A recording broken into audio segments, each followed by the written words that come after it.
残酷な天使のように少年よ神話になれ。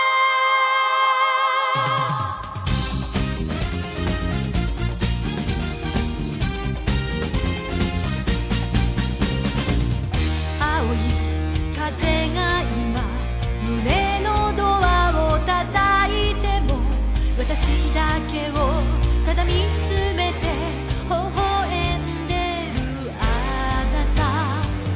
そっとくれるもの求めることに夢中で、運命さえまだ知らない痛いけな瞳だけど、いつか気づくでしょう。その背中には遥か未来目指すための羽があること。残酷な天使の手で窓辺からやがて飛び立つ。ほとばしる熱いパトスで思い出を裏切るなら、この空を抱いて輝く少年よ神話になれ。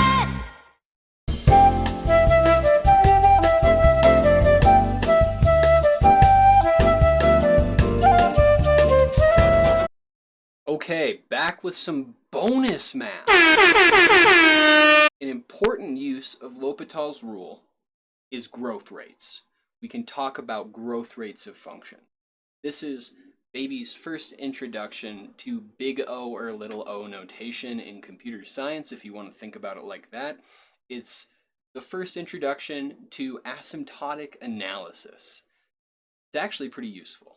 So the idea is that we can compare how fast functions grow using L'Hopital's rule. So if we know that f and g are functions such that the limit as x goes to infinity of f of x, or the limit as x goes to infinity of g of x is infinity, then we can talk about whether or not they're going to infinity at the same rate approximately, or if one's going towards infinity way faster, if it's growing a lot quicker. Basically, think about the difference between a line and a quadratic. You know, one of these guys is growing way faster than the other one. It's getting very, very, very far apart as you put in bigger and bigger values. So this guy definitely grows quicker than this guy. Okay, the gist of it that we can really formalize is using L'Hopital's rule. We'll say that f grows faster than g as x goes to infinity if the limit as x goes to infinity of g over f is 0, or equivalently, if the limit as x goes to infinity of f over g is infinity. These are the same thing, just flip them around. So this right here is saying that the ratio of g over f is 0 as x goes to infinity. That is, f becomes so much larger than g as x becomes very large that g is essentially negligible. It's basically chump change, you can throw it away compared to f. F's the stuff that actually matters in terms of the... So this is just the same thing, but we flip the fraction upside down. So when f grows faster than g as x goes to infinity, we generally denote this with a double less than sign. G is less than f. G is, maybe instead of saying less than, we could say g is much less than f. Okay. And if we end up getting something other than 0 or infinity out of either ratio, something like a constant, then we'll say that they have comparable growth rates. Just up to a constant multiple, they're basically growing the same rate. You know, think about 3x compared to 4x. Yeah, one of them's bigger, but they're both lines, right? This is basically a way to detect whether or not these things are diverging at a rate faster than they individually change. So if m is non-zero and finite, and the limit as x goes to infinity of g over f is m, or equivalently, Notice this would give that the limit as x goes to infinity of f over g is 1 over m. Then we're going to say that they have comparable growth rates. Yeah, messy. But this is a really useful thing. This is a really useful way to detect whether or not something is genuinely larger when both things ultimately become large. This is a way to quantify how fast something becomes large. We can see why that might be useful. Think about, how long it takes to read a book versus writing a book. Unless you're just typing at random, it probably takes longer to write one. So they both take longer the longer the book is, right? But one of them we should be able to say is genuinely growing faster in terms of the amount of time you have to spend. Writing a 10 million page book probably takes a whole lot longer than reading a 10 million page book. So, we should be able to compare these types of things. The book example is silly, but when you're dealing with the runtime, say, of an algorithm or something like that, this becomes very sensible. This becomes a very meaningful distinction. Super useful. All right, cool.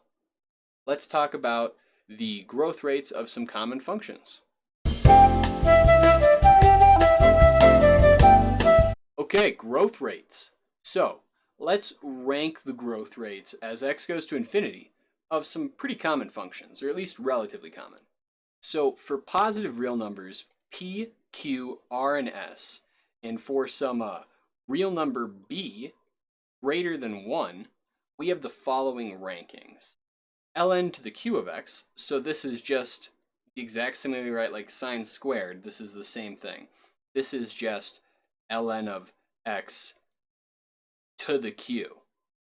Okay, so ln q of x is much less than x to the p, and that's much less than x to the p times ln to the r of x, the natural log to the r of x, and this is much less than x to the p plus s. That's much less than b to the x, and all of it's much less than x to the x. Basically, this is saying that x to the x is the king. This guy grows super fast, while natural log to the q of x grows very, very slowly. And in between, there is the obvious fact that x to the p grows grows slower than x to the p plus s for a positive number s. That is, x squared grows slower than x to the third. Let's just actually check these guys out and really see what's going on. So I've started to graph some of these guys. I've got them ready here. Let's just pop them in the window. We might have to do a bit of zooming, and let's get an intuitive sense for what growth rates are saying. So I've just taken some examples of each of these functions. I've just got a sense of which types of things you'll be seeing. So for ln to the q of x, we'll just take q to be 1. Let's just choose the natural log of x. Pop that bad boy in there. You can see it grows very slowly. All right, for x to the p, let's try p equals 2. Graph x squared. We can very easily see that as we go to the right, the graph of x squared much higher than the graph of natural log of x. Natural log grows very slowly compared to x squared. This guy's flying up compared to this little guy.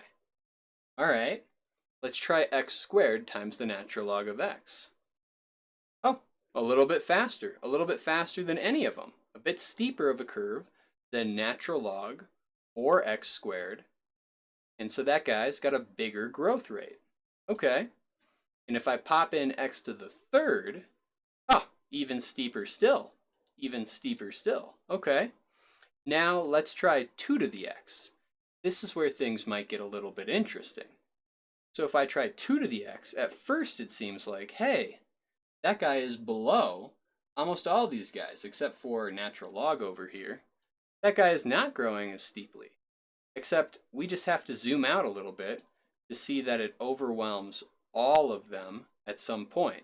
This is where it might be helpful to rescale our axes a little bit. So let's just do a quick rescaling. I'm going to have to zoom in close and rescale things out. Let's see if we can do it right. This part's sometimes a little bit tricky to get right. So let's try putting it up to 100 on the y-axis. All right. 100. Oh, okay, maybe not quite enough. I can see that 2 to the x definitely overwhelms x squared natural log of x. Definitely overwhelms x squared. It's overwhelmed natural log of x from the start. But that x to the third, it still seems like it's bigger. So let's zoom out a little bit further. Okay, maybe instead of 100, let's try 1,000. There we go. Now we can see it. 2 to the x beats out x to the third right around 10, about 9.94-ish. 2 to the x starts to be genuinely bigger than x to the third.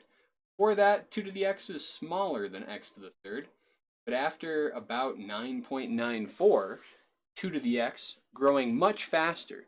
And so if we zoom out, you can see that that guy's growing much, much quicker than any of the rest of these guys.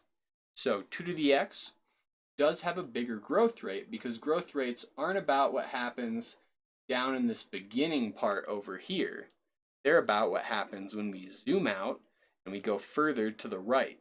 2 to the x is growing so fast, I can't even see what it is over at like 30 or something. It's huge. It's unbelievably ridiculous. I'd have to zoom out so far. So let's keep it relatively zoomed in. And luckily for us, when we start to deal with x to the x, it becomes pretty immediately apparent that x to the x beats out absolutely everybody. Just throw it in there, bam. Look at that growth rate. That's unbelievable. That is so steep compared to every single other function. If I start to zoom out, I can barely even get it in the window. It looks like a vertical line. That thing is growing so quick. You put in 5.2-ish, 5.25, you're getting out like 6,000. You put in like, I don't know, 10, you're getting out something unbelievably big, 10 to the 10th. That's huge. That's a lot. So this guy growing way quicker than any of these other functions. Basically what we're doing is we're just counting which one occurs as we go from the left to the right first. So here we're getting x to the x, then we're picking up 2 to the x, then x to the third, then x squared natural log of x, then x squared, then natural log of x. So going from the left to the right, that's how we pick them up. But notice it's not enough to do this just zoomed in. You have to zoom out far enough for this kind of reasoning to work. Otherwise, you end up getting very backwards results if you're zoomed in too close. If you're zoomed in too close, everything gets messed up, and I'm not going to be able to resize this window correctly in time for it to be convenient to us. But here we go. Here's a good example. Notice here, I got x cubed higher than x, or than 2 to the x. So it isn't the case that it's always just which one's highest. It's basically what happens as x becomes quite large. For very big values of x, which one's punching out the biggest values? Eventually, x to the x beats everything in this list. Eventually, 2 to the x beats x to the third, x squared natural log of x, and everything below it in this list. And on and on and on. That's what growth rates measure. And this is one of the useful things that L'Hopital's rule lets us calculate. It lets us calculate growth rates.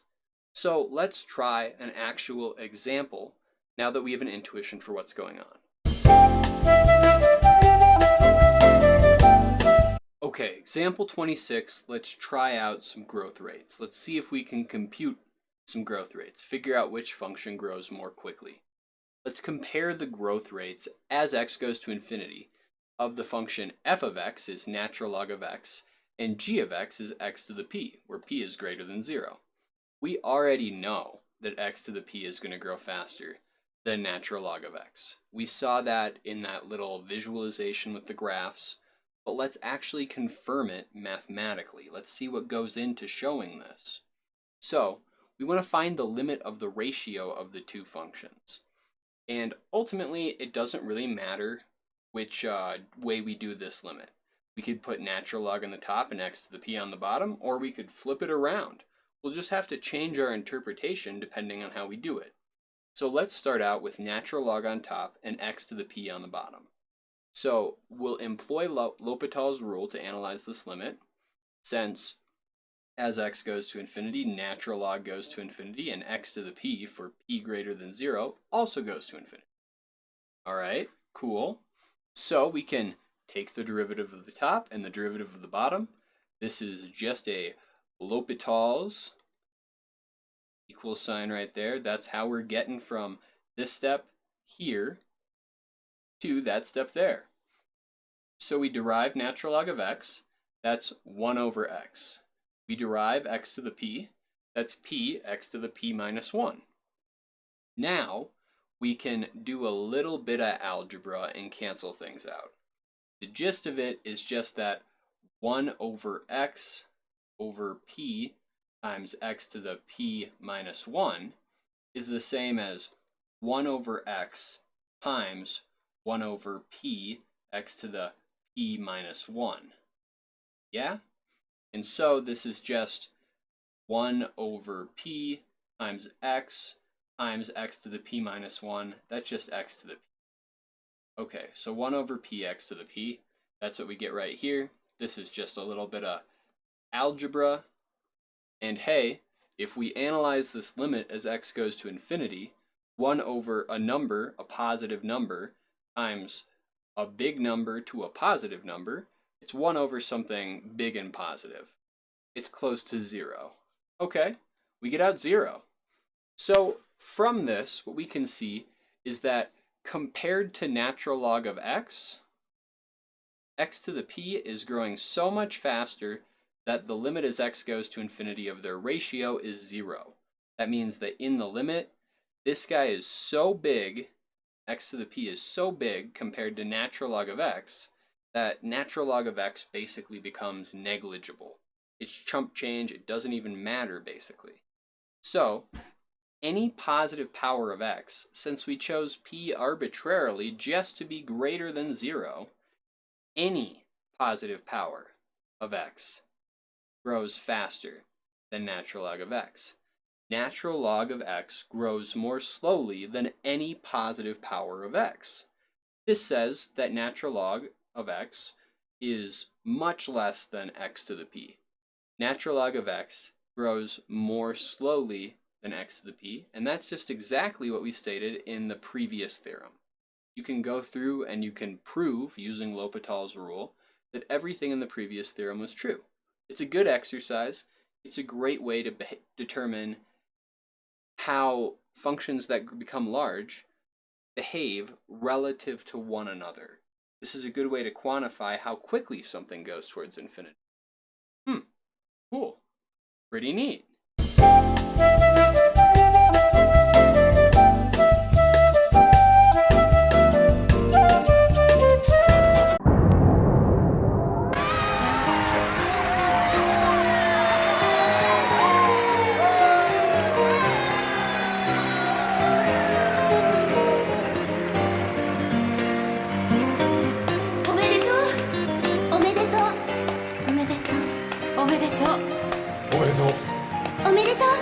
めでたいな。